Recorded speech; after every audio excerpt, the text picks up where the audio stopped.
চলে গেছে, আর কত সময় শুয়ে থাকবা? ওঠো ওঠো, সংসারের খরচ, ছেলে মেয়ের লেখাপড়ার খরচ, এই দেখো মায়ের আবার অসুখের পিছনে কত খরচ, এত চিন্তায় তোমার কিভাবে ঘুম আসে বাপু আমি তো জানি না। ওঠো ওঠো, কোথেকে দেবা এত খরচ? তুমি কি ঘুম থেকে উঠবে না তাড়াতাড়ি?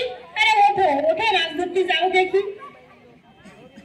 এই রাজু, তোর স্কুলে যাওয়ার সময় হয়ে গেছে না? এখনো ঘুমাচ্ছিস যে? তাড়াতাড়ি করে ওঠ, হাত মুখ ধো বাবা, স্কুলে যা, লেখা। এই ঝর্ণা, এখনো তুই পড়তে বসিসনি? লেখাপড়া না করলে তোর কিন্তু তোর ক্লাসের বিনার মতো বিয়ে দিয়ে দেবো, দেখবি তখন কেমন জ্বালা। পড়, আগে পড়তে বল। না মা, আমি এত ছোট বয়সে বিয়ে করব না, আমি পড়াশোনা করব, আমি চাকরি করব। দেখবা মা। থাকো তোমার চিল্লা পাল্লা নিয়ে, আমি নদীতে মাছ ধরতে গেলাম।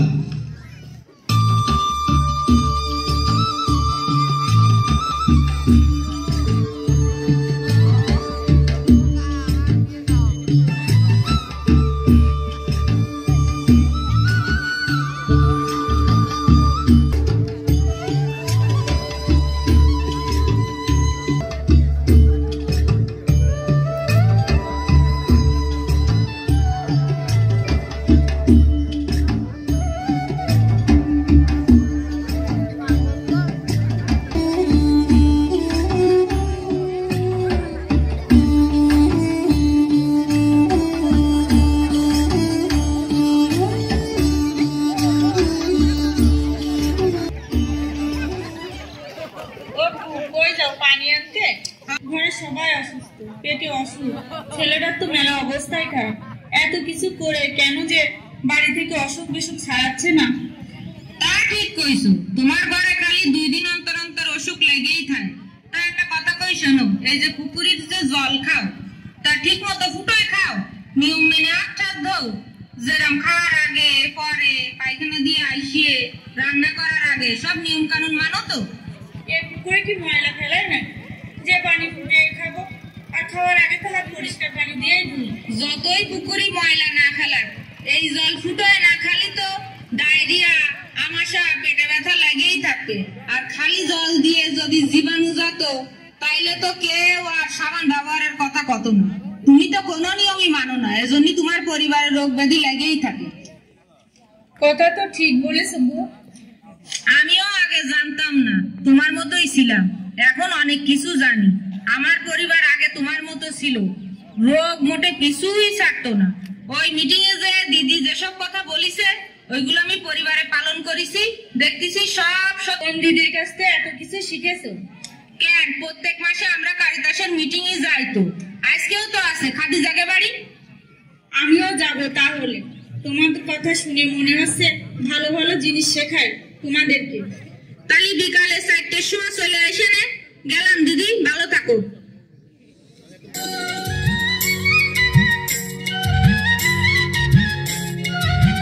আপনি ভালো আছেন? হ্যাঁ, আমিও ভালো আছি।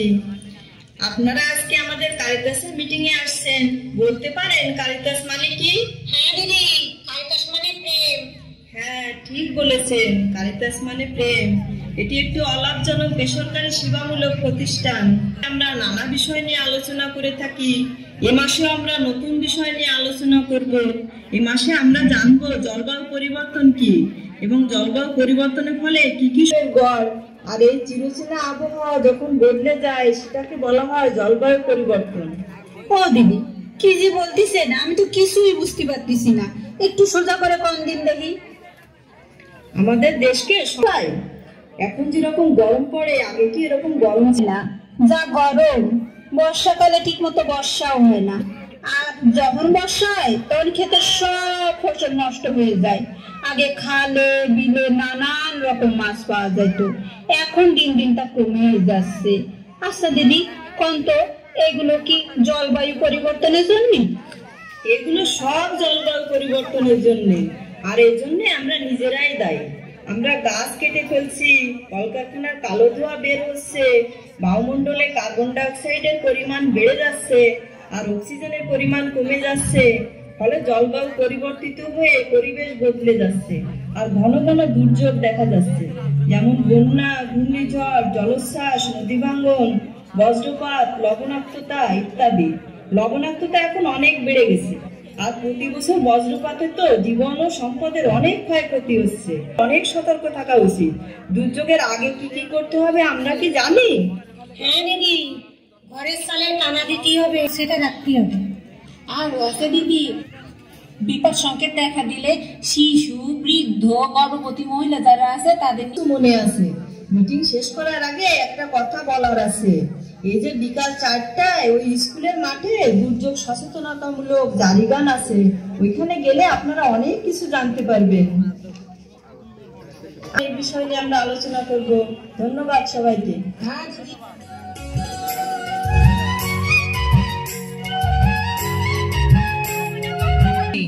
আর আপনার কথা মতো মেয়ের নিয়মিত স্কুলেও পাঠাই। আর দেখেন, বিপদ ঠেকানোর জন্য মাটির ঘটে সঞ্চয়ও করতেছি। খুব ভালো লাগলো দেখে দিদি। এভাবে দুর্যোগের পূর্বে প্রস্তুতি নিলে ক্ষয়ক্ষতি কম হবে। তো আমি আসি দিদি, ভালো থাকবেন। আপনিও ভালো থাকেন।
জলবায়ু পরিবর্তন অভিযোজন সম্পর্কিত আমরা উপভোগ করব একটি জারি গান। এখনই আমরা উপভোগ করব একটি জারি গান।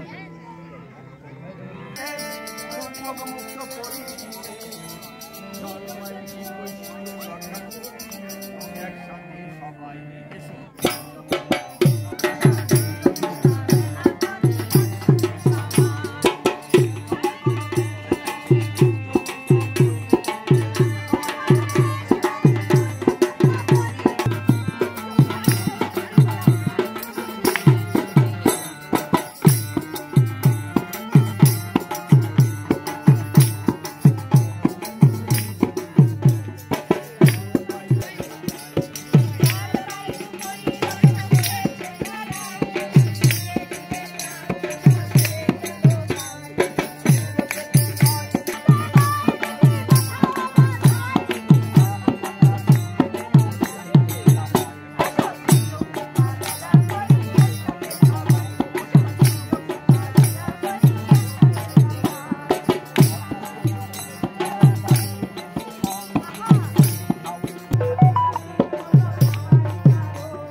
আজকের ক্ষেত্রে যুদ্ধ বেলা হচ্ছে।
সেই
বাংলাদেশের উপকূলীয় জনপদ কণ্ঠার মধ্যে জীবন ধারণ করেছে।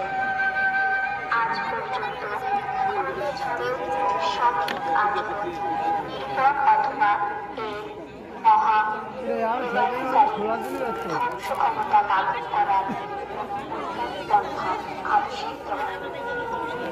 এর মধ্যে বাজার এবং ক্ষয়ক্ষতি কমানোর ধারণা রয়েছে। সময় সাধ্যমতো